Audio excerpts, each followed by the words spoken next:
Have you ever been to a clothing swap? Sometimes these things are called sister's closet for ladies. What you do is you take clothes that don't fit you anymore, or clothes that you're tired of, or clothes that you wish you hadn't bought, or clothes that aren't the right color for you. And then other people do the same, and you put it all in a room, and then you all get to go shopping for free. Basically, you're trading clothes. But this is what happened before coins and paper money existed. People bartered. They traded one thing for another. And then somewhere along the way, someone decided to make a more detailed system. And so coins were created, later bills were created, and now that's how we pay for things. But now it's electronic, so we pay online. There's all these different ways. So it's certainly evolved over time.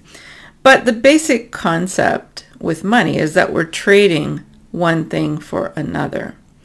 We're trading $1 for this, or we're trading $100 for that. And so it's the same with our time. We trade our time for things. Every day, every hour, we make choices to trade our time for something. And so in this video, I want to talk about 4 important things that we should trade our time for.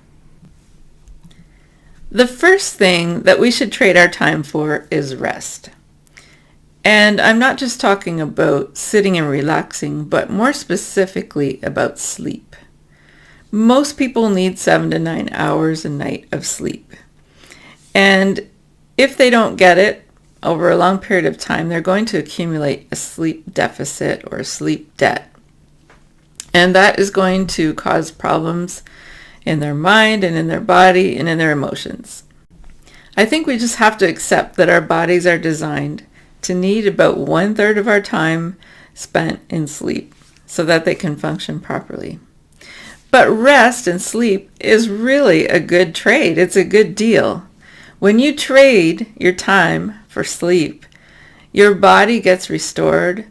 You are less likely to get sick. And it's really interesting to do some study and research on what happens when you're sleeping.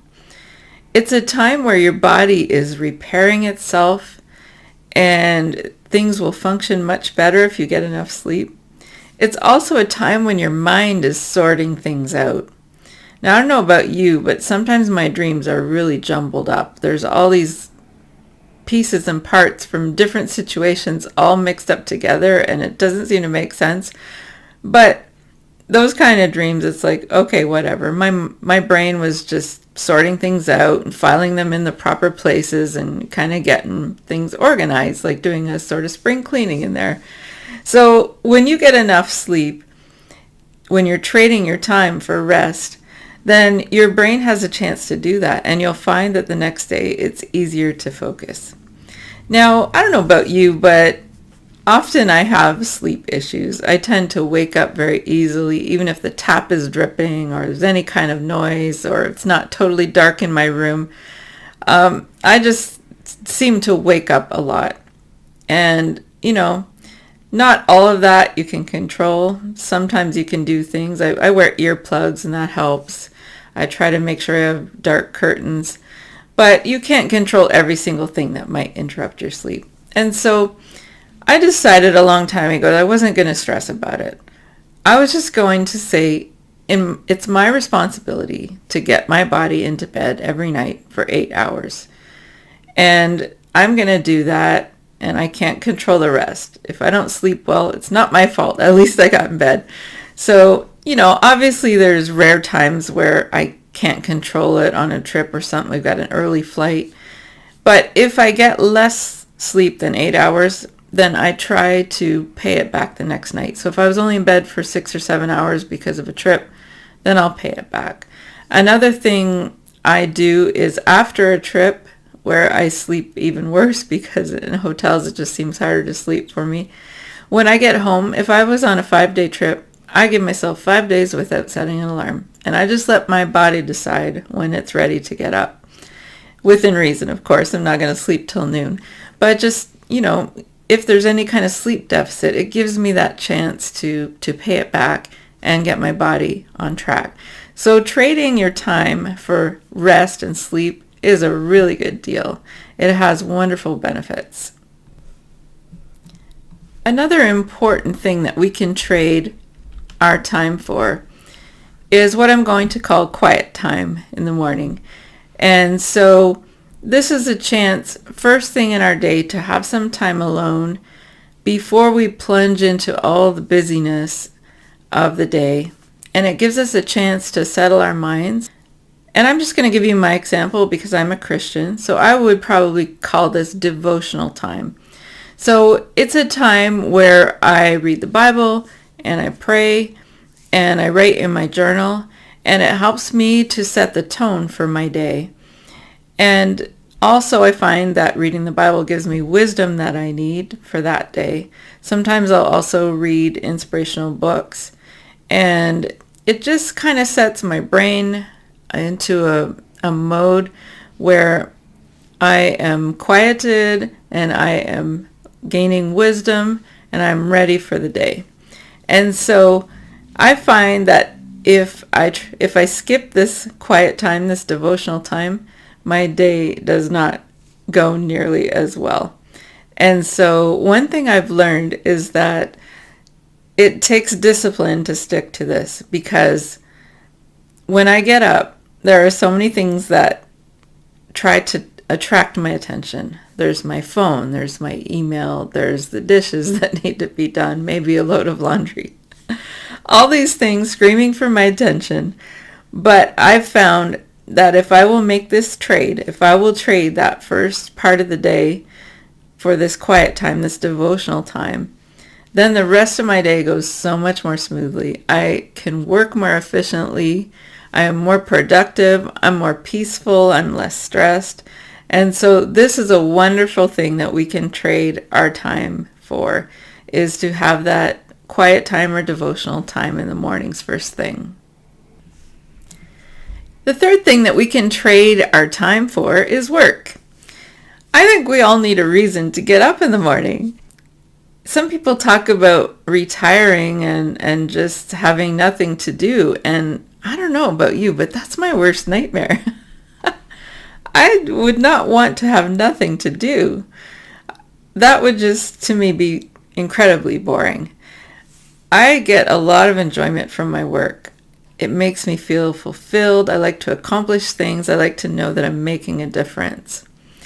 And I just want to mention here that if you are a homemaker and your work is at home, that's actually the hardest work of all.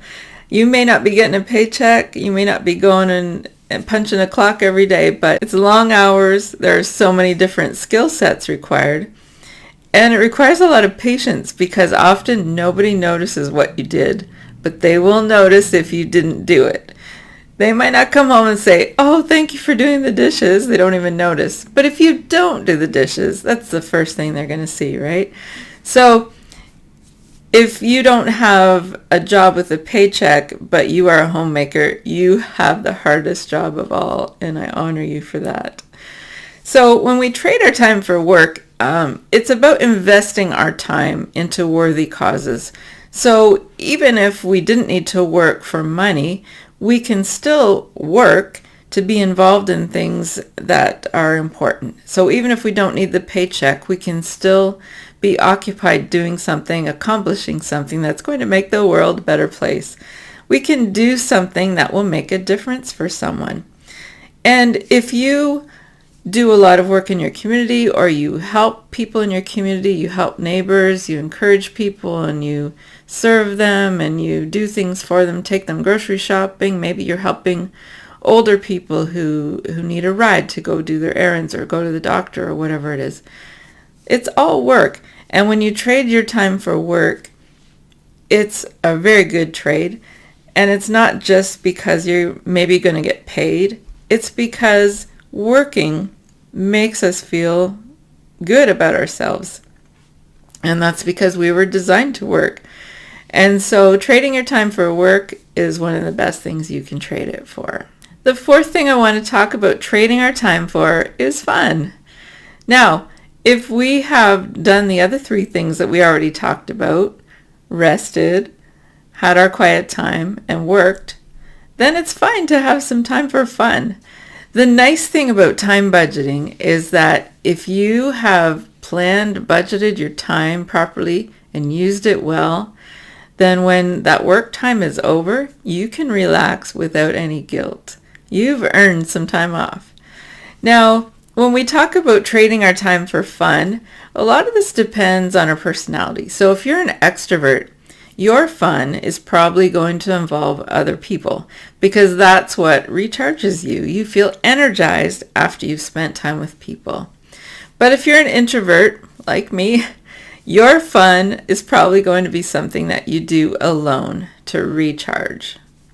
And so hobbies can help you have that time to recharge. For me, I like to read. I like to do jigsaw puzzles.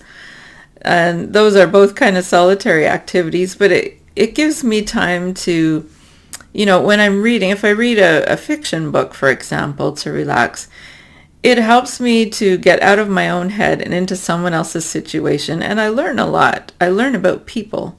And so that has been really helpful. When I do a jigsaw puzzle, I'm not just mindlessly putting pieces where they go, but what I'm doing is thinking about things that, what's preoccupying me and just kind of working through things in my head, and it helps me to sort everything out.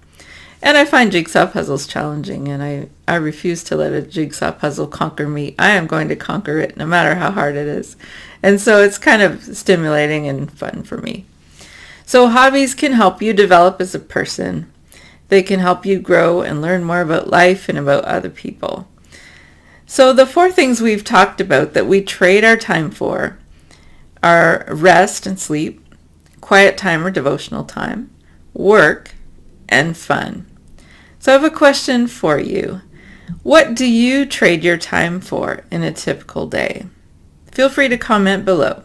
What do you trade your time for in a typical day?